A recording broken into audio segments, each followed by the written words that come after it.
The views, information, and opinions expressed during the following program are solely those of the individuals involved and do not necessarily represent the views of Access Communications, its representatives, or its employees.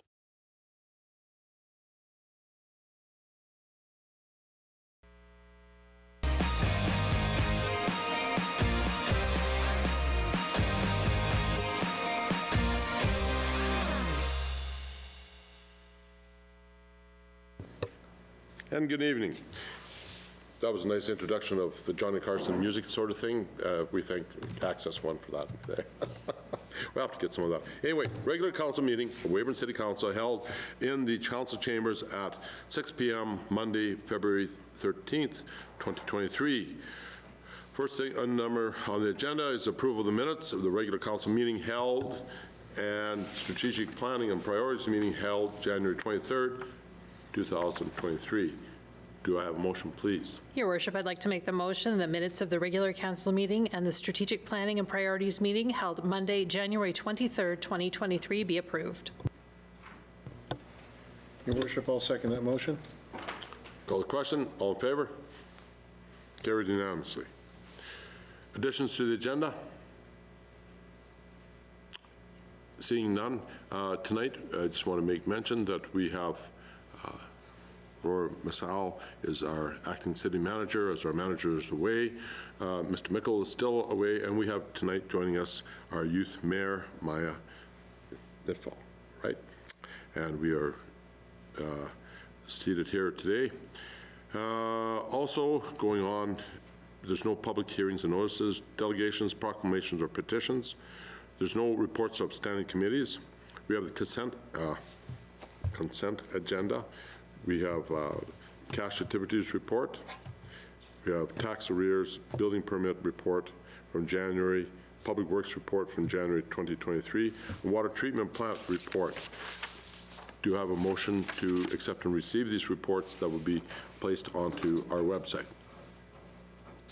Your Worship, I'd like to make a motion that the following items on the consent agenda be accepted as presented. Your Worship, I'll second that motion. Questions? Call the question. All in favor? Carried unanimously. Next, motions. Accounts payable. Do I have a motion, please? Your Worship, I would make the motion that the purchases in the amount of $1,693,523.57 from January 1st, 2023 to January 31st, 2023 be passed for payment. Purchases include accounts payable in the amount of $460,326.67, quick pays in the amount of $42,065.04, EFT in the amount of $635,771.28, direct withdrawals in the amount of $548,707.03, and debit card transactions in the amount of $6,653.55. Your Worship, I'll second that. Discussion? Seeing none, call the question. All in favor? Carried unanimously. Wide area mower tender, if you would, please. Yes, thank you. So this is for a parks and facilities maintenance equipment. So parks and facilities requires a wide area mower for their department. This would be an additional unit for them. There is no trade. So Fleet Services does have an allotted budget for $100,000 for this wide area mower. On January 9th, a request for tender was posted on SAS Tenders in the City of Weyburn website for one four-wheel drive wide area mower. Quotations were to be received by the City of Weyburn by February 2nd, 2023 at 1 p.m. A total of one tender was received, and the results of the proposals are as follows. So South Country proposed John Deere unit for $95,407.83. So based on a full bid assessment, South Country Equipment meets the tender and operational requirements as outlined by the city. As such, the following is recommended. One four-wheel drive wide area mower to South Country Equipment at a bid price of $95,407.83. Net cost delivered without trade. Do you have a motion, please? Your worship, I move that one four-wheel drive wide area mower at the bid price of $95,407.83. Net cost be delivered without trade and awarded to South Country Equipment. I'll second that, Your Worship. Discussion? Yes. Jennifer, this all looks fine. My only question is, are we at all concerned that we only got one bid for this tender? In the past, we only ever receive one bid. It seems like a specialized piece of equipment. So that South Country, they actually received it, I think, 2 years ago as well. So this isn't a surprise to us. Okay, sounds good. Very nice to have a local vendor for that. Thank you, Your Worship. Jen, any idea on a delivery date? Will it be here in time for the spring, summer work? We are not counting on that. Call the question. All in favor? Carried unanimously. Boards and committees with the Parks and Leisure Services Commission appointment, if you would, please. Paige. The Director of Leisure Services, Andrew Crow, has recommended that the applicant, Miranda Spencer, be appointed to the Parks and Leisure Services Commission. It's a 2-year term, and he also wanted to note that spots are still available on that commission, and applicants can find information on the city website about that. Do you have a motion, please? Thank you, Your Worship. I'd like to make the motion that Miranda Spencer is hereby appointed to the Parks and Leisure Services Commission on behalf of the City of Weyburn for a 2-year term. Your Worship, I'll second that motion. Discussion? Just that, again, that we have still more spots on that commission, and we'd like more people to apply, if they would, please. Call the question. All in favor? Carried unanimously. Introduction of bylaws, the 2023-3456 building bylaw, if we would, please. Good afternoon, Council. So the City of Weyburn currently has a building bylaw adopted under the Uniform Building and Accessibility Standards Act. In 2021, the UBAS Act was replaced with the Construction Codes Act, and therefore the building bylaw and the references therein needed to be updated. Council approved a new building bylaw in November of 2022. However, the legislation requires 2 certified copies of the bylaw be submitted to building standards for ministerial approval before it takes effect. Unfortunately, the certified copies were never received by the province, so the bylaw is now invalid, and City Council has to approve a new bylaw to comply with the requirements. Therefore, proposed bylaw 2023-3456 is being brought back to Council for approval. No changes have been made since the November 2022 approval. There's a list of the changes that have been made from the 2012 bylaw to the new bylaw, and they included the definitions and the unsafe condition. They added a section to replace divisions 2, 3, 4, and 5 from the property maintenance and nuisance abatement bylaw, as there are code-related minimum standards that are set out in the National Building Code. The previously approved bylaw will be repealed as part of passing this bylaw. So the options tonight would be to give first reading at this meeting and direct administration to bring the bylaw back for second and third reading at a future meeting, or give all 3 readings to the bylaw at this meeting and direct administration to submit certified copies of the bylaw to the province for ministerial approval. So given that the bylaw was previously passed by Council in November 2022 after receiving first reading and second and third reading at separate meetings, and that no changes have been made to this bylaw, it's recommended that Council give all 3 readings to this bylaw at this meeting, and staff would submit certified copies to the province following those readings. Your Worship, I would make a motion that building bylaw 2023-3456 for the City of Weyburn be read first time. I'll second that, Your Worship. Call the question. Seeing any questions, I should say any questions on it? No discussion. Call the question. All in favor? Carried unanimously. Your Worship, I'd make a motion that building bylaw 2023-3456 for the City of Weyburn be read a second time. I'll second that, Your Worship. Call the question. All in favor? Carried unanimously. Your Worship, I'd make a motion that building bylaw 2023-3456 for the City of Weyburn be given 3 readings at this meeting. I'll second that, Your Worship.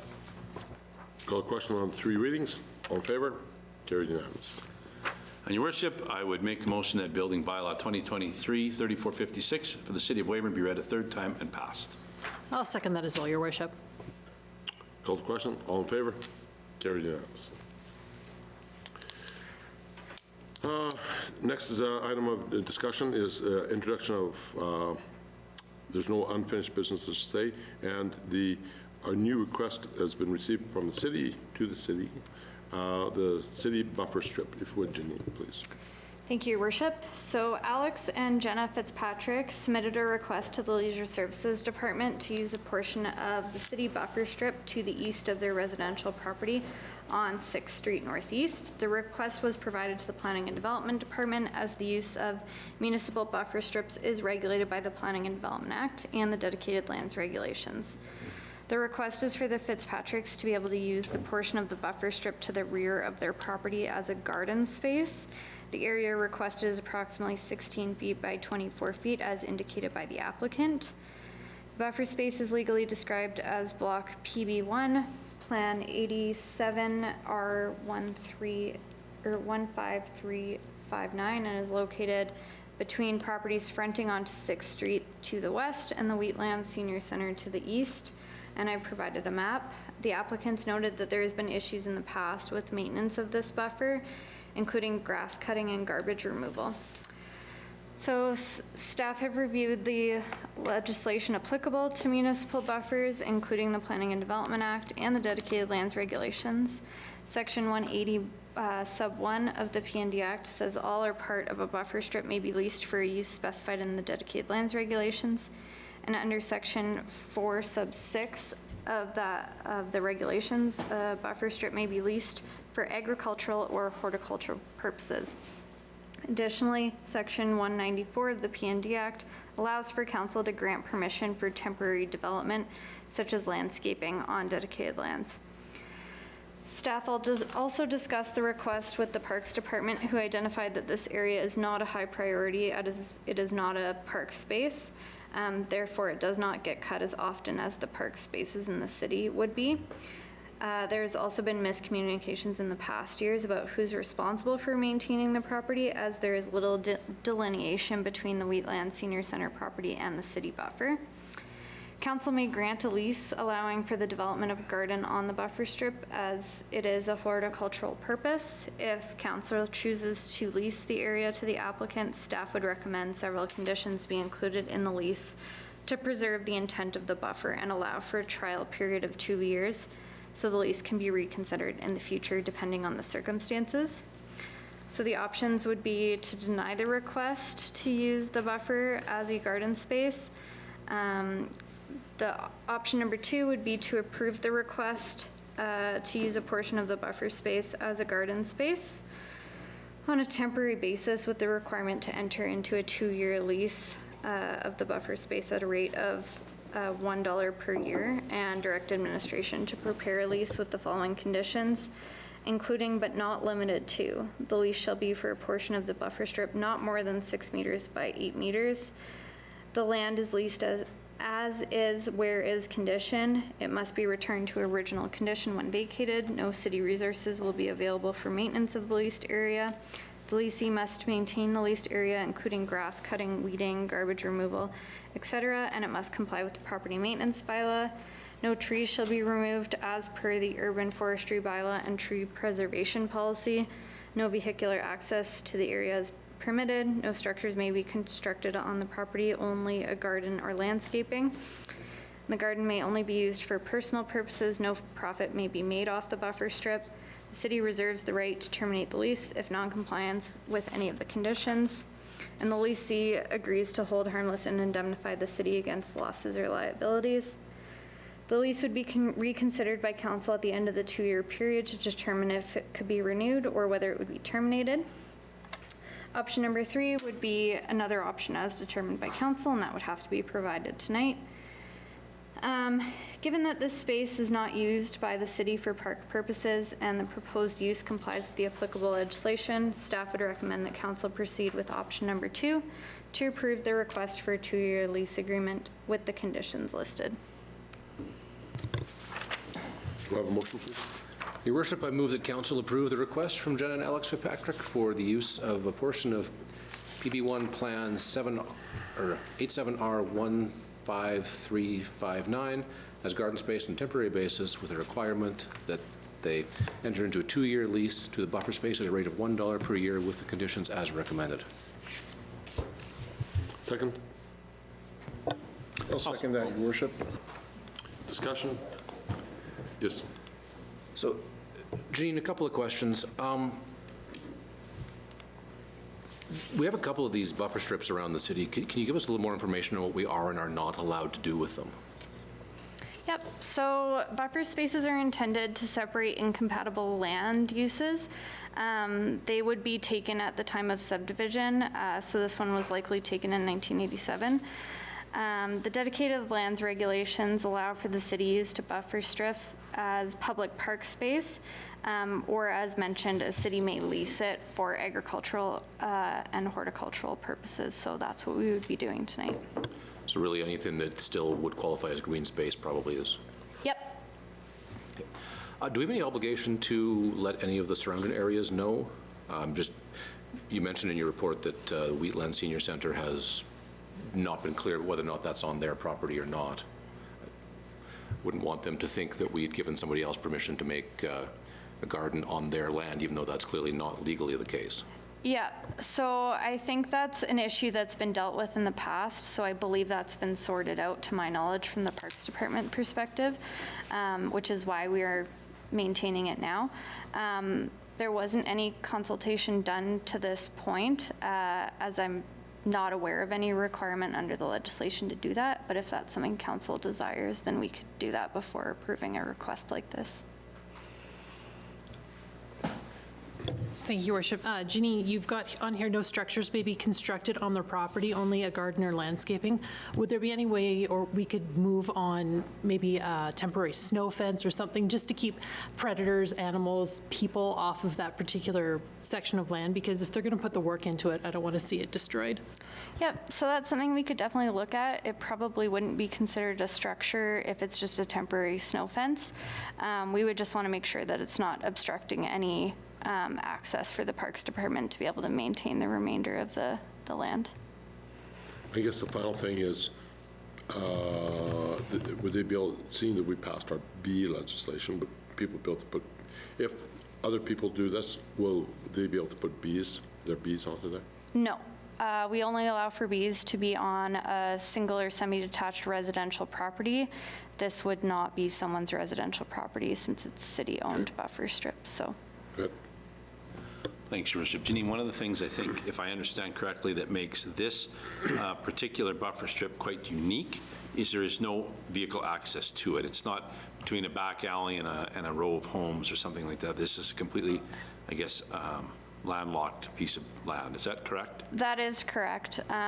It looks a little bit like it could have been intended for a lane at one point in time, but it was never developed that way. So it's been continued to be a buffer since then. So it is not something that we have vehicular access to other than for mowing purposes. So yeah, they don't have a back lane on the 6th Street properties. So then it's only the city's mowers that go back there.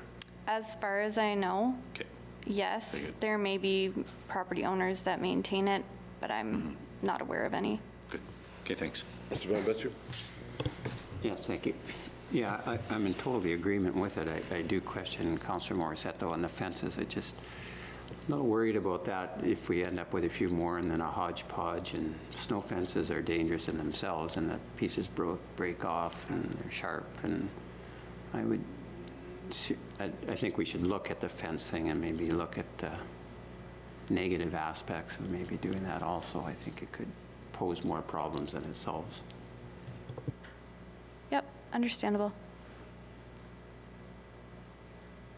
Okay. No more questions? Call the question. All in favor? Carried unanimously. Inquiries and announcements. Anything? Just want to say that I was there this morning, 11:30. I was over at Mr. Sub. There's the one grand opening they had this morning. So welcome to Mr. Sub to our city. And they've opened and they are operating. as there's other businesses that are opening and thriving within our city, and it's good to see. Anything else from people here? Service Canada, I believe they've moved, haven't they? They've moved to the new strip mall, have they? But somebody told me that they have. As far as I know, they're no longer located in the mall. Yes, they're moved over to where the Microtel lot is, and that's the new movements. So there's a bit of movements and a bit of changes within our city here. No notice, and just the last inquiries and announcements. The next council meeting will be on February 27th and then March 13th. So that will be our next meetings. No notice of motions, and with that, we are calling an adjournment to the meeting. Thank you.